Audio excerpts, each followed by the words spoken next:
In this tutorial, I'll show you how to use Total Wireless SIM card activation kit. First thing first, visit the Total by Verizon website and browse the available no-contract premium plans.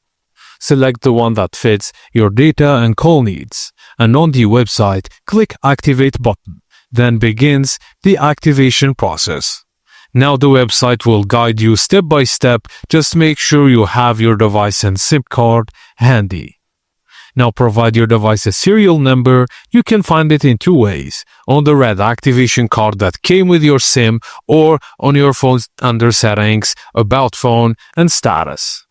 Now continue following the on-screen instructions, and once confirmed, your device will connect to the Total by Verizon network. Just restart your phone if needed to finish the setup. Your Total by Verizon line should now be active and ready to use.